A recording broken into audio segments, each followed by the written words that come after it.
Alors, on va voir tout de suite si ça a été pour votre graphique.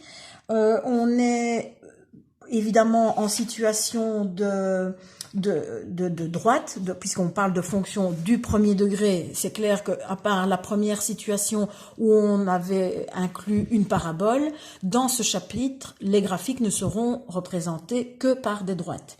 Donc on a 3 droites dans le même repère. Celle qui était caractéristique, c'est donc notre fameuse formule A qui était constamment qui avait comme valeur constamment de 60 €. Donc que ce soit pour 7h30, pour 15h ou pour 30h, j'ai constamment 60 € à payer. Fonction constante puisque c'est une droite horizontale parallèle à l'axe des X. Formule B.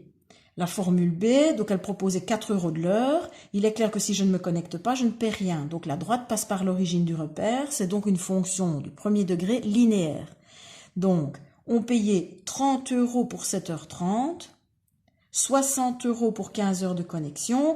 Et voilà le fameux 120 € que je ne savais pas placer. Pas grave, mes 2 points me suffisent pour tracer ma droite puisque, mine de rien, j'en ai un troisième sous-entendu puisque si je ne me connecte pas, je ne paie rien. Formule B. Dernière formule, de toute façon, je ne me connecte pas, j'ai quand même le prix fixe de 20 € à payer. Donc voilà, cette fois-ci, ma droite, j'ai envie de dire, démarre ou est tracée à partir, c'est plus une demi-droite, dans les 3 cas d'ailleurs. Je ne peux pas aller dans la partie négative puisque j'ai pas de tarif négatif. Donc, on commence à partir de 20, 35 € pour 7h30 de connexion, 50 € pour 15 heures de connexion et 80 € pour 30 heures de connexion et j'obtiens ma formule C. Alors, une petite analyse par rapport à ce qui est demandé par la suite. On vous demande d'utiliser donc le graphique en sachant que Pierre se connecte 10 heures par mois. Quel conseil, donc quelle formule on peut lui donner, quel conseil on va lui donner, quelle formule est à proposer. Donc, 10 heures, bon, ce n'est certainement pas la formule A qu'on va lui proposer puisqu'elle reviendrait à 60 €. Par contre, pour 10 heures de connexion, on a le choix entre, puisque j'arrive au point d'intersection des formules B et C, donc ça veut dire que l'une comme l'autre, elles ont exactement la même valeur, elles ont la même image. Donc que ce soit pour la formule B ou pour la formule C, pour 10 €, je paierai la même chose. Je peux vérifier par rapport à la formule précédente, en sachant que c'est 4 € de l'heure pour la formule B, fois 10, je vais payer 40, ça se vérifie, 40. Par contre, pour la formule C, je pars d'un montant de 20 €, mais les heures de connexion sont 2 fois moins chères, donc j'arrive quand même à 40. Ensuite, Adeline, qui avait choisi la formule B, a payé 50 €. Combien de temps a-t-elle été connectée? Alors, dans ce cas-là, je pars de l'axe vertical et je recherche, souvenez-vous, je pars de l'axe des images et je recherche la valeur, entre guillemets, d'origine, autrement dit son antécédent. Donc, en partant de 50 €, avec la formule B, je dois donc rejoindre ici ma droite bleue, 50 €, je trouve le point et je redescends pour pouvoir lire la valeur. À partir de combien de temps? Oui, et alors on vous demandait, son choix est-il judicieux et pourquoi? Je vous laisse répondre. À partir de combien de temps de connexion la formule A est-elle la plus avantageuse? Donc, à partir de quand, combien d'heures de connexion la formule A est-elle, je vais dire, plus avantageuse, donc coûte-t-elle moins cher, est en dessous des autres tarifs? En disant en dessous, ça va vous aider. Je vous laisse 2 petites minutes, je vous invite à faire pause, vous essayez d'y répondre et puis on vérifie. Voilà, je vérifie avec vous. Donc, les réponses étaient, Pierre se connecte 10 heures, il est donc préférable de choisir soit le tarif B ou C, ça on l'avait fait ensemble pour vous mettre quand même en confiance, revenant tous les deux à 40 € pour 10 heures de connexion. Adeline, qui a payé 50 € avec la formule B, a été donc 50 € avec la formule B, je redescends jusqu'à l'axe des abscisses, a été connecté 12h30, sur base évidemment du graphique. Pour cette durée, pour 12h30, on se rend compte que la formule C aurait été moins chère. Avec la formule C pour 12h30, elle n'aurait payé que 45 €. C'est déjà ça. Par contre, la formule A est plus avantageuse, devient plus avantageuse et donc moins chère, À partir d'ici, puisqu'on voit que la formule A, à partir de à 20 heures de connexion, elle est aussi avantageuse que la formule C. Donc à partir de plus de 20 heures de connexion, la formule A devient plus avantageuse. Donc pour une connexion mensuelle supérieure à 20 heures. Alors, petit travail un petit peu plus compliqué, je pense, pour vous, mais vous en êtes capable, c'est pour chaque tarif d'exprimer algébriquement le prix Y en fonction du nombre de connexions. Autrement dit, ce que je demande ici, c'est de trouver la formule correspondant à chaque tarif. Alors, vous allez vous rendre compte que pour le tarif A, vous le savez, Y vaut constamment 60 €. On l'a vu ensemble, une fonction constante a comme équation Y égale P. Je rappelle, P est une valeur numérique. Donc, Y ici vaut constamment, on l'a dit, 60. Donc, je vous laisse écrire la formule. Pour le tarif B, on a affaire à une droite qui passe par l'origine, à une situation de proportionnalité. C'est donc une fonction du premier degré linéaire. Vous savez que son équation générale est Y égale mx. Donc, vous recherchez juste un terme en x. Autrement dit, la valeur de m dans votre équation. M étant le coefficient. Par combien, pour la formule B, par combien multiplie-t-on à chaque fois le tarif de l'heure, le prix de l'heure? La dernière, la formule C, est une fonction du premier degré affine, puisque la droite ne passe pas par l'origine du repère. Je cherche donc une équation du type Y égale mx plus P. J'ai donc besoin de la valeur numérique de M et la valeur numérique de P. Alors, je vous ai dit, la valeur numérique de P, c'est ce qu'on appelle le terme indépendant. Imaginez-vous, tiens, si je donne à X la valeur 0, qu'est-ce qui va se passer? Mais si dans une équation du type Y égale mx plus P, si jamais je remplace, pardon, ce n'est pas ça, je remplace, le x par 0, j'aurai m fois 0 plus p que je recopie. Le y, forcément, je recopie. Le terme en x disparaît. J'ai donc bien y égale p. P est donc la valeur du terme indépendant. OK? Et donc, quand je remplace x par 0, j'obtiens P. Ça doit vous rappeler quelque chose. Je vous le rappelle si vous l'avez oublié. La valeur qu'on trouve quand x vaut 0, c'est l'ordonnée à l'origine. Autrement dit, l'ordonnée du point d'intersection du graphique avec l'axe des Y. Je vous invite à faire pause pour essayer donc de trouver les trois formules et on les corrige juste après.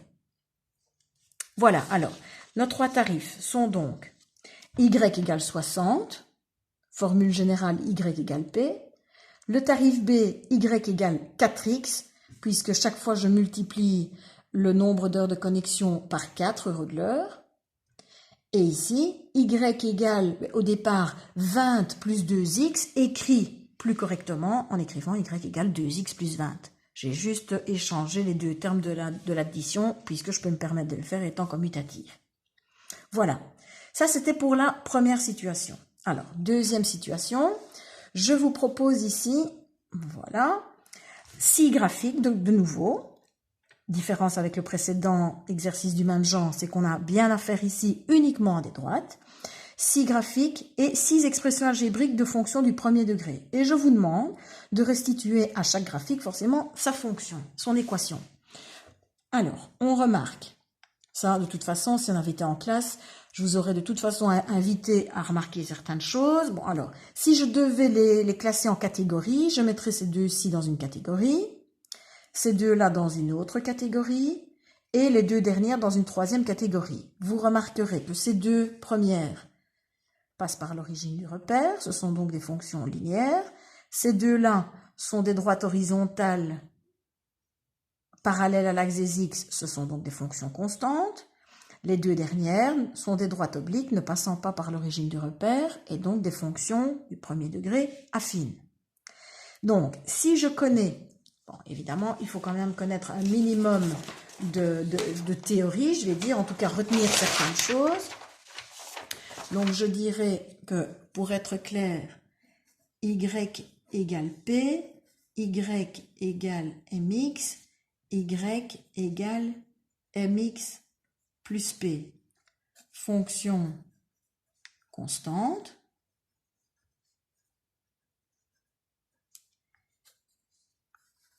Fonction du premier degré linéaire. Et ici, fonction du premier degré affine. Alors, forcément, vous me direz, oui, mais forcément, on a deux constantes, deux linéaires, deux affines. À vous de réfléchir, tiens, qu'est-ce qui pourrait justement distinguer les deux fonctions linéaires, les deux fonctions affines, les deux fonctions constantes? À vous de réfléchir un petit peu. Regardez bien, donc les équations, c'est pareil, vous pouvez les grouper en deux catégories. Je grouperai la première avec la quatrième, la deuxième avec l'avant-dernière, et ces deux-ci ensemble. Bon, petite remarque quand même, quand l'équation n'est pas bien écrite, je prends par exemple celle-ci, il n'y a que celle-là d'ailleurs qui ne l'est pas, y égale 5 moins 2x, moi je la réécrirai dans le sens y égale moins 2x plus 5. Comme ça, vous allez pouvoir travailler plus correctement. Voilà, alors, je vous laisse quelques minutes. Réfléchissez à la façon dont vous allez pouvoir les associer et la déduction va se faire toute seule. Voilà. Alors, je suppose que vous avez trouvé. La première, y égale 3x moins 6, fonction affine croissante. D'accord. Son terme indépendant est moins 6, correspond à la fonction 5. Alors, on voit ça ensemble. Donc, y égale, fonction du type y égale mx plus p. Donc, je recherche une droite qui ne passe pas par l'origine du repère. Il y en a deux. Celle-ci est croissante, la F3 était décroissante. Alors, comment reconnaître? Forcément, donc j'ai affaire à ces deux-ci. Celle-ci est croissante parce que le coefficient de x est positif. Celle-ci est décroissante parce que le coefficient de x est négatif. Donc, affine croissante, affine décroissante. Ces deux-ci, nos deux linéaires, celle-ci est croissante, celle-ci est décroissante. Donc, si on a compris le principe, celle-ci, ce sera la fonction 4, y égale 2x, la fonction 1. Et enfin, les deux dernières, la fonction y égale 2 pour la fonction 6, y égale moins 3 pour la fonction 2. La droite étant dans la partie négative, y égale moins 3, dans la partie positive, y égale 2. Alors, concernant donc le fameux moins 6, donc le terme indépendant moins 6 et plus 5, moins 6, regardez ici, moins 6, donc c'est le point de contact du graphique avec l'axe des ordonnées en moins 6, donc c'est bien l'ordonnée à l'origine comme je viens de le dire précédemment. Et ici, moins 2x plus 5, eh bien l'ordonnée à l'origine. Même si on n'a pas les graduations, ben, voilà, on peut quand même imaginer que le moins 6 ne va pas se trouver là. Alors, représentation d'une fonction du premier degré. Bon, ici, donc, c'est un peu de théorie. Donc, ça, je le complète rapidement avec vous. Dans un repère cartésien de ton choix, construis le graphique de chaque fonction. Puisqu'une fonction du premier degré est représentée graphiquement par une droite, il suffit de déterminer deux de ces points. Alors, si la fonction est linéaire, on utilisera l'origine du repère 0, 0 et un deuxième point de votre choix. Bon, généralement, moi, je travaillerai avec le point de coordonnées 1, quelque chose. D'accord? Autrement dit, dans mon tableau de valeurs, x, y, j'indique 0, 1.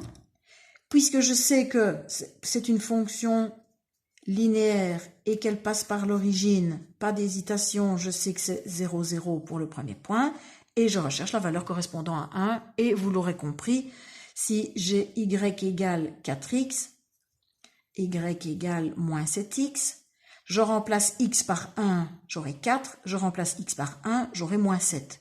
Autrement dit, ici, ce sera toujours la valeur de m. Ça, c'est pour une fonction linéaire. Ensuite, si la fonction est affine, on utilisera soit les points de coordonnées 0, n1 et 1, n2. Donc, autrement dit, dans mon tableau de valeurs, je reprendrai exactement le même principe que précédemment, enfin que pour la fonction linéaire. J'indiquerai 0 et 1 comme valeur pour x et je cherche les valeurs correspondantes, qui sont deux nombres, n1 et n2 pour y. Ou bien, mais moi je trouve ça plus complexe, je prends comme point les points d'intersection avec les axes, s'ils sont faciles à déterminer. Autrement dit, 0, n1, donc je donne à x la valeur 0, je trouve la valeur d'y, donc c'est l'ordonnée à l'origine, et je donne à y la valeur 0 pour trouver la valeur de x, dans ce cas-là c'est le 0 ou la racine de la fonction. Voilà.